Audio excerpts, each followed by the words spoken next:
사회적 약자들에 대한 기독교적 이해 두 번째 주, 그리고 두 번째 동영상입니다. 우리가 앞에서 그 성경이 우리 기독교인들의 판단과 평가의 기준이 되어야 한다라고 하는 그 내용에 대해서 좀 더 생각을 해 보았었습니다. 저희 한 예를 가지고선요. 자, 그러면 이거를 조금 더 좀 깊이 좀 생각을 해 보려고 합니다. 과연 기독교적 지성이라고 하는 것, 내지는 기독교인으로서 살아간다라고 했을 때 그 기독교적 판단, 기독교적 지성은 과연 무엇이라고 얘기할 수 있을까요? 가장 세속적인 것이라고 하더라도 기독교적으로, 즉 기독교적 관점에서 생각할 수 있는 지성, 그거를 기독교적 지성이라고 얘기할 수 있다라고 존 스토트 목사님은 말을 합니다. 그러니까 기독교적인 내용, 우리 기독교 신앙에 대해서만 기독교적으로 성경적으로 생각하는 것이 아니라 기독교 신앙이 아니라 일상생활에 관련된 것이라고 할지라도, 심지어 우리와 상관없어 보이는 주제라고 할지라도 그것에 대해서 우리가 어떻게 기독교적 관점에서 이해하고 분석하고 또 그거에 따라서 행동할 것인가 라고 하는 것, 그게 바로 기독교적 지성이라고 얘기할 수 있을 것 같고요. 또 다른 말로는요, 68쪽에서 얘기하고 있는 겁니다. 세속적 논쟁거리를 기독교적 전제로 구성된, 세속적 이슈들을 기독교적 전제로 구성된 판단의 틀 안에서 다루도록 훈련되고 지식을 갖추고 구비된 마음, 여기서 말하는 마음은 heart가 아니라 mind를 말하는 겁니다. 그러니까 정신을 얘기하는 겁니다. 그게 기독교적 지성이다 라고 얘기를 할 수 있습니다. 그러니까 어떤 이슈가 되었든지 간에 그 기독교적 전제라고 하는 것이요, 사실은 우리 모두는 전제를 가지고 살고 있습니다. 기독교적 전제, 우리가 좀 이따 얘기하겠지만 이 기독교적 전제에는 뭐가 있냐면 영적 세계라고 하는 것이 있습니다. 이거에 비해서 세속적 전제에는 뭐가 있냐면 우리의 인생은 태어나면서부터 시작이 되어서 죽으면 끝이다 라고 하는 것, 그것이 하나의 전제이죠. 내지는 또 어떤 전제가 있을까요? 이 세상은 자원은 부족하기 때문에 어차피 싸워 이기는 사람의 것이다. 뭐 딱 잘라서 얘기한다면 승자 독식이다. 이런 것들이 하나의 전제입니다. 이 세상에 자원은 한정되어 있기 때문에 모든 사람이 동등하게 누릴 수는 없다. 그렇다면 돌진해서 쟁취하는 사람의 것이다. 뭐 이렇게 얘기를 하는 거죠. 이렇게 생각을 하는 거죠. 이거는 기독교적 전제는 아닙니다. 모든 사람들이 나름대로의 세계관이 있고 전제를 가지게 되는데, 우리는, 믿는 사람들은 다른 여러 전제들이 아니라 기독교적 전제를 가지고 그 기독교적 전제를 사고의 내지는 분석의 틀로 삼아서 세상의 이슈들을 다루도록 훈련되는 것이 필요합니다. 그리고 지식을 갖추고 구비되는 마음인데요. 제가 요즘에 바리스타를 배우고 있습니다. 이 바리스타를 배우는데요, 뭐 5분 동안에 그 바리스타 기계를 준비하는 거요, 커피 기계 준비하는 거가 있고요. 또 10분 동안에 뭐 4잔의 에스프레소하고 4잔의 카푸치노를 내려야 된다 그러는데, 처음에 이렇게 선생님이 보여주세요. 그리고 설명을 해주세요. 그리고 5분 안에, 선생님은 뭐 5분이 뭐예요? 한 3, 4분이면 딱 해내더라고요. 그거에 비해서 제가 처음에 할 때는요, 시간을 절대 못 맞춥니다. 그리고 시간을 못 맞추면 뭐 꼼꼼하게라도 잘하냐, 그렇지도 않습니다. 뭘 그렇게 까먹는 게 있는지 막 그렇습니다. 그런데 벌써 몇 번 연습을 하고 나니까요, 시간 맞추겠더라고요. 그리고 빼먹는 것도 없고요. 그래서 5분 동안 준비하는 건 제가 잘했습니다. 자, 그런 다음에 이제 그거 이어가지고 4잔의 에스프레소를 뽑고 4잔의 카푸치노를 뽑아야 되는데, 와, 엉망입니다. 엉망. 왜 그럴까요? 알기는 알아도 그거를 실천하는 연습이, 내지는 그 에센스는 알아도 그 에센스를 가지고 어떻게 분석하고 어떻게 도출할 것인가 라고 하는 그 사고의 연습이 부족하고 행동의 연습이 부족하다 보니까 10분 동안에 그렇게 하는 게 쉽지가 않더라고요. 예. 자, 그래서 기독교 지성이라고 하는 것은 성경을 아는 것으로, 읽는 것으로 끝나는 것이 아니라, 아니, 그거 제일 중요하죠. 예. 판단의 근거는 성경이다. 이미 얘기했던 겁니다. 자, 그거 아주 중요한 거고요. 근데 그것만 가지고는 안 되고, 그 성경을 가지고 질문에 대해서 답을 하려고 하는 노력이 필요합니다. 어떤 거는 성경이 깔끔하게 얘기하고 있기 때문에 그냥 더 이상 뭐 고민도 사실 필요 없는 것도 있지만, 그런데 우리 인생의 많은 것들은 성경의 여러 구절들을 내지는 직접적으로 말하고 있지 않아 가지고 그 간접적으로 말하고 있는 구절들을 가지고 씨름을 하면서 나름대로 그 의미를 도출해 내야 됩니다. 예, 그것이 바로 기독교적 지성이다라고 얘기할 수 있는 거죠. 이 기독교적 지성은요, 5개의 기초들과 그리고 6개의 특징들로 좀 구성되어 있다라고 얘기할 수 있습니다. 이게 뭐 성경만큼 딱 절대 진리는 아니고요. 하나님, 예, 사랑과 공의의 하나님, 그리고 개입하시되 조정하지 않으시는 하나님, 이걸 우리가 기억을 해야 될 것 같고요. 그리고 우리 인간에 대해서 또한 균형 있는 이해가 필요합니다. 우리 인간은요, 영적인 존재인 동시에 육적인 존재입니다. 그런데 우리는 교회에 갔을 때, 기도할 때는 영적인 것을 많이 생각을 하지만 하나님과의 관계가 아닌 사람과의 관계 속에서는 우리가 영적인 존재라고 하는 것을 잊을 때가 많습니다.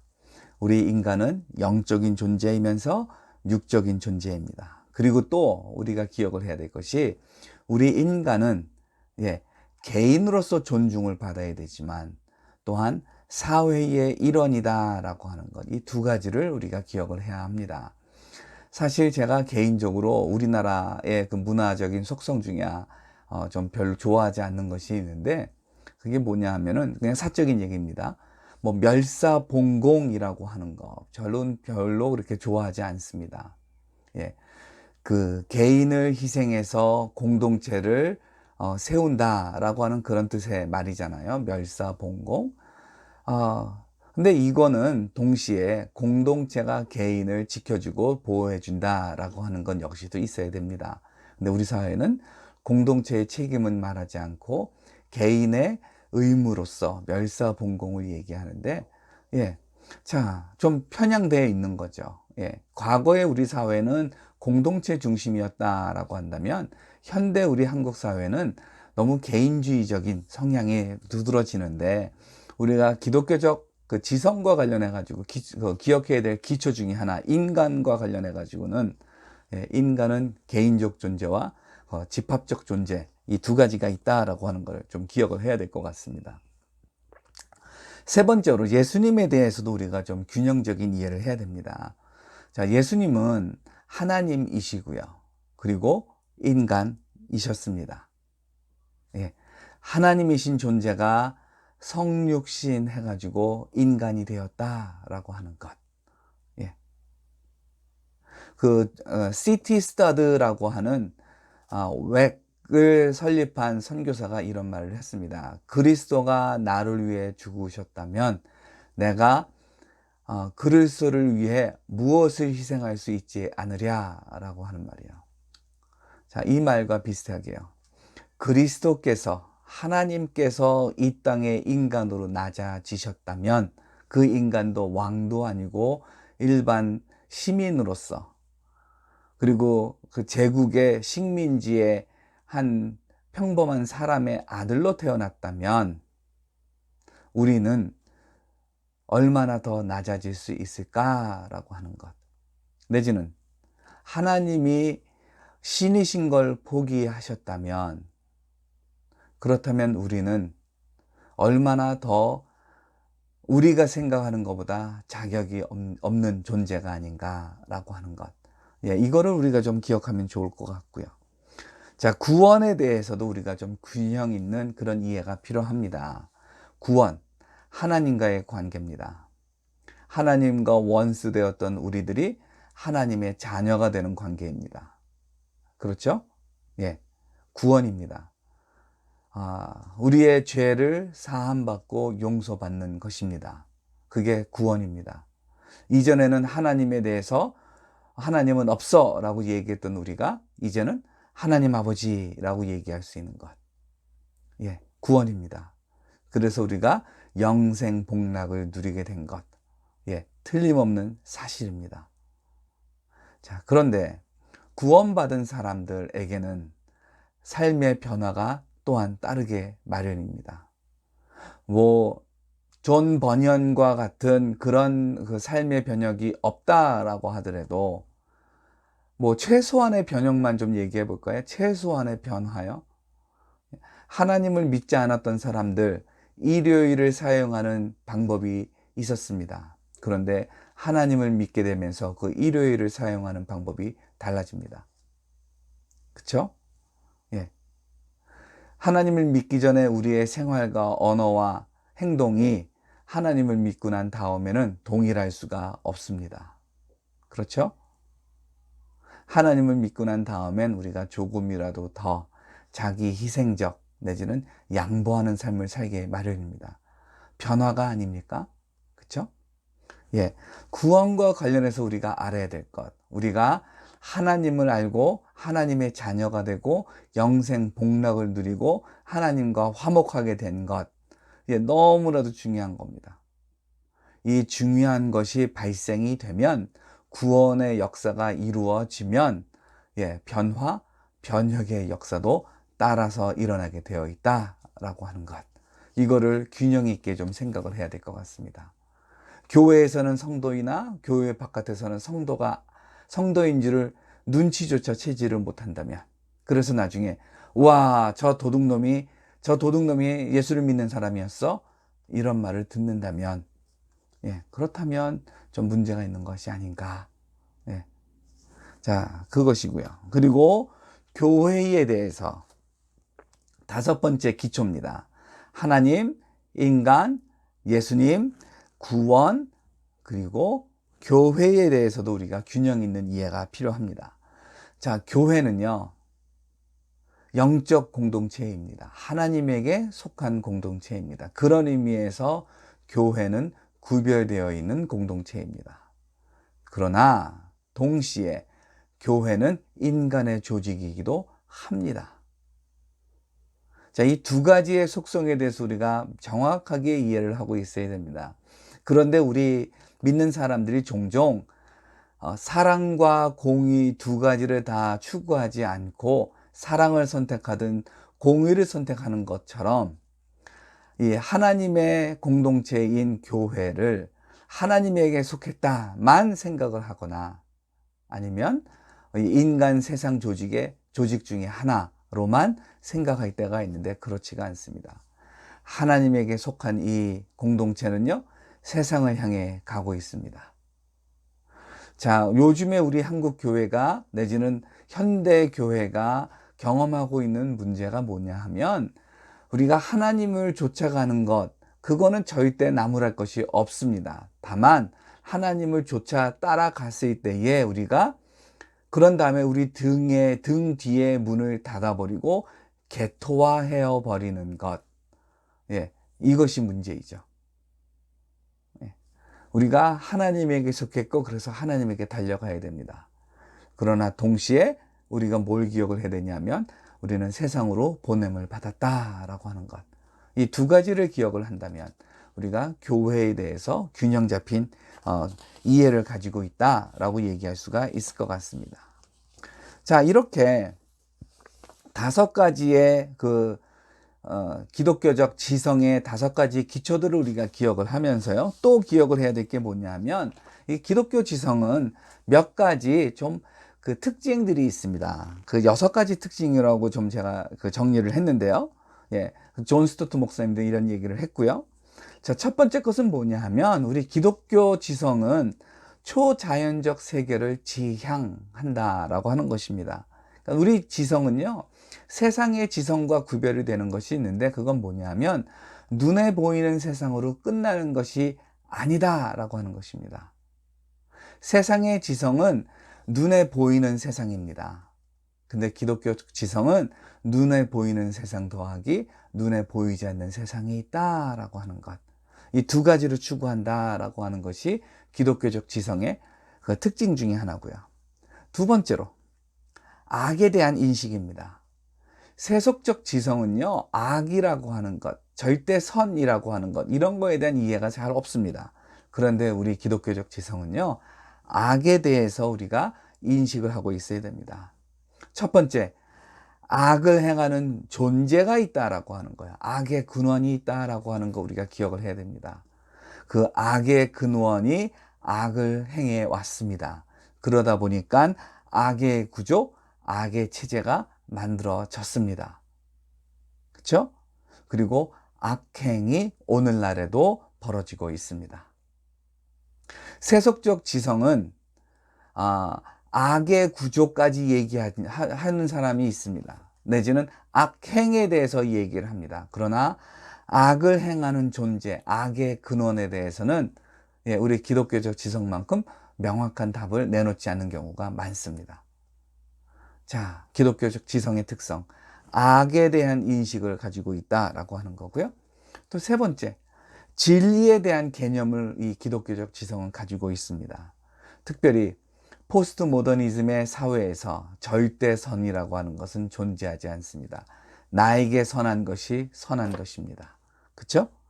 그런데 기독교적 지성은 그렇지 않습니다. 참된 존재, 나를 뛰어넘는 존재가 있다라고 하는 거예요. 내가 세상의 중심이 아니라 참된 진리의 존재가 세상의 중심이다라고 하는 것, 그거를 고백하는 것이 기독교적 지성입니다. 자, 하나님의 통치를 인정하는 것이 기독교적 지성입니다. 그리고 선한 행동을 할 수 있다. 그리고 기독교적 지성은 선한 행동을 추구한다라고 하는 것, 이건 역시도 또 하나의 특징이죠. 네 번째로, 기독교적 지성은요, 권위에 대한 순종이 있습니다. 세속적 지성은요, 권위에 도전하라 입니다. 데카르트 이후로 세속적 지성은요, 무엇입니까? 권위에 대한 도전입니다. 기존에 대한 철폐고 타파입니다. 기독교적 지성은요, 기존 인간 세속 질서에 대한 타파, 세속 질서에 대한 도전, 이걸 하지 말라가 아닙니다. 기독교적 지성이라고 하는 것은 그 권위에 대한 순종이 있는데, 여기서 말하는 권위는요, 교회의 권위가 아니라 하나님 말씀, 그 계시의 권위에 대해서 우리가 순종해야 된다라고 하는 것입니다. 이거는 우리가 지난주에도 얘기했고 그 앞의 동영상에서도 이야기를 했던 것이죠. 계시의 권위에 대한 순종, 이게 기독교적 지성의 특징입니다. 그리고 기독교적 지성은요, 사람에 대한 관심을 가지고 있습니다. 인본주의 하면서도 기독교적 그 세속 지성은 인간이 아니라 나에 대한 관심이 있다라고 한다면, 기독교적 지성은 하나님에 대한 관심이 있으면서 그것이 인간에 대한 관심으로 나타나고, 그리고 나와 이웃이 어떻게 같이 잘 살 수 있을까, 그리고 필요하다면 내가 어떻게 양보하면서 살 수 있을까, 이것이 기독교적 지성의 특징이라고 얘기할 수 있고요. 그리고 마지막으로 신성한 성향을 가지고 있습니다. 기독교적 지성은 하나님을 추구하는 것이기 때문에, 구별되고 거룩한 하나님을 추구하는 것이기 때문에 이 세상을 추구하지는 않습니다. 그런 의미에서 신성한 그런 성향을 가지고 있죠. 자, 두 번째 동영상에서는요, 그 기독교적 그 지성이라고 하는 것에 대해서 우리가 생각을 해 보았습니다. 기독교적 지성은요, 기독교 신앙에 대한 지성이 아니라 우리 모든 인식에 대한 지성이고요. 그리고 이것은 또 뭐예요? 5가지의 그 핵심 가치를 가지고 있고요. 그리고 6가지 정도의 특징들을 가지고 있습니다. 자, 여러분의 지성은 어떻습니까? 여러분의 지성 혹시 기독교 주제에만 혹시 머물러 있는 것은 아닙니까? 혹시 여러분의 지성의 뭐예요? 기초들이 이 5가지들에 대해서 균형적으로 잡혀 있습니까? 그리고 여러분의 지성은 이러한 기독교적 지성의 그 특징들 6가지들을 어느 정도나 보유하고 있습니까? 한번 좀 우리가 고민해 볼 필요가 아닌가 싶습니다. 그러니까 사회적 약자를 우리가 생각을 한다라고 했을 때에 이 기독교적 지성에서부터 흘러나와서 사회적 약자에 대한 이해를 하게 되는 것입니다. 기독교적 지성과 성경에 대한 이해와 사회적 약자에 대한 이해가 별개의 것이 아니라 연결되어 있는 것입니다. 예. 자, 그러면 다음 동영상에서는요, 사회적 약자에 대해서 우리가 정의를 내리고 그것들에 대해서 좀 생각을 해보도록 하겠습니다.